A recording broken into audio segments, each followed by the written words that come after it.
Hello, I'm Paul Pluter and welcome to Paul Pluter Prestige. I'd like to do a collection review for my good friend Greg Kinder.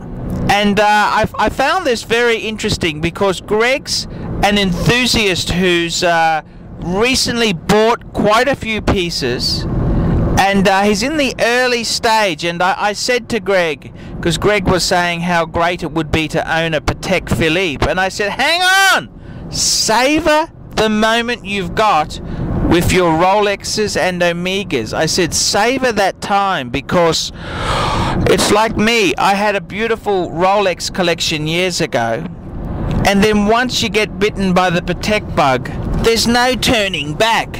It doesn't make you happy unless it's got a PP on the dial. And there's a lot to be said for enjoying what you've currently got, and Greg's collection really gives me some pleasure. So I'd like to have a bit of a talk about it. Now, these are the 5 pieces. These are 4 men's and 1 ladies, which is his wife's. And I actually supplied 4 of these pieces. So there you go. That's my involvement there.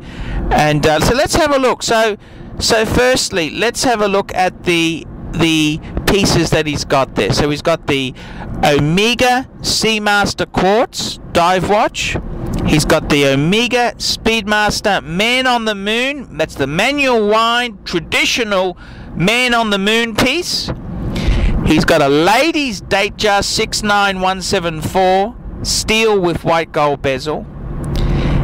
He's got a men's 16234 with a beautiful white dial and Romans, and he's just taken delivery of my Rolex Explorer 2 white dial that I just sold to him.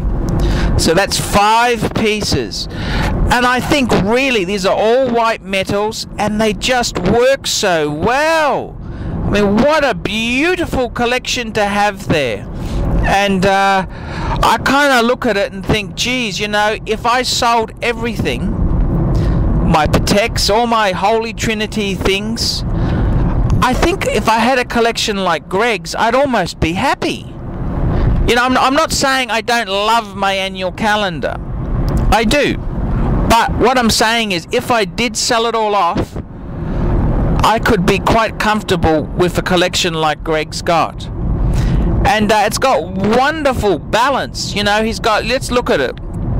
He's got the travel functions, the GMT functions. Well, they're covered by the Explorer 2 white dial. I love the white dial Explorer 2.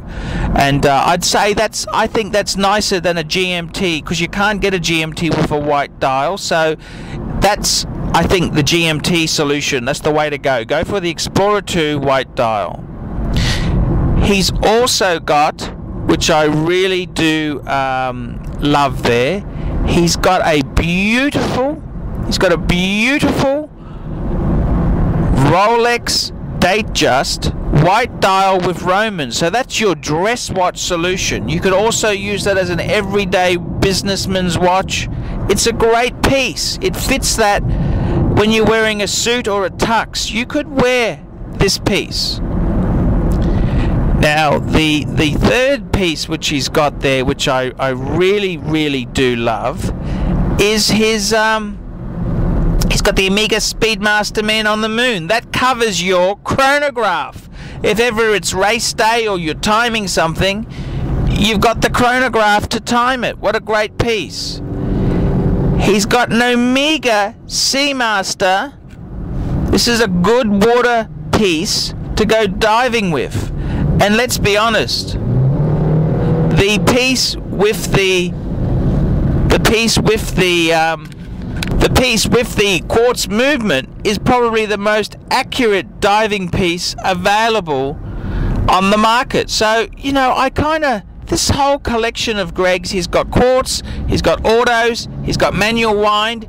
It's really quite covered, and he's got all the functions. He's got GMT, he's got diving, and he's also got, you know, business, smart casual business attire covered.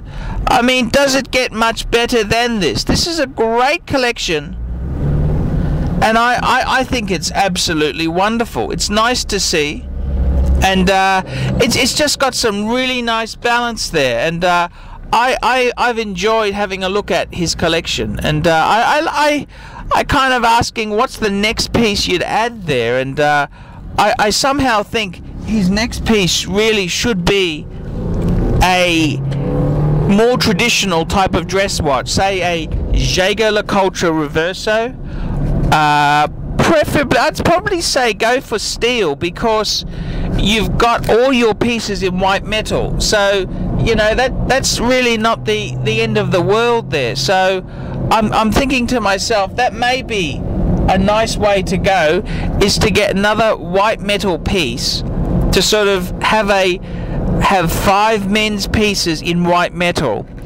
And his wife's also got a steel Longines. I mean, he hasn't included them in the photos, and that's because he doesn't really consider Longines a luxury brand. And I agree with that. Longines is pretty mediocre, but still, you know, that's not a bad little range for his wife there. I mean, he's bought her a nice Datejust. That's a good piece. Sapphire Datejust, you know, that's not bad.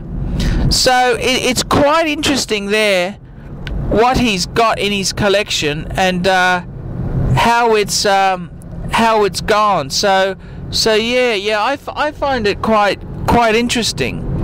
And I'd say really he's just developed a lovely collection. He said to me he does want to add a Submariner, no date, but in some ways I'm against that, because he's already got a dive watch. He's going to double up. I mean, when you're building a collection, it's nice not to have doubles like that. You got everything covered, everything well thought out and balanced.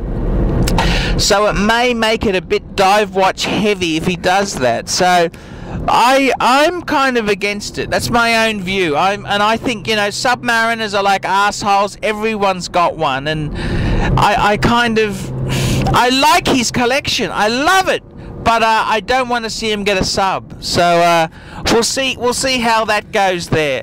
I'm Paul Pluter from Paul Pluter Prestige, and I hope you've enjoyed this look at my friend Greg Kinder's watch collection. And if you've got any advice for Greg, please leave some comments in this video. See you later.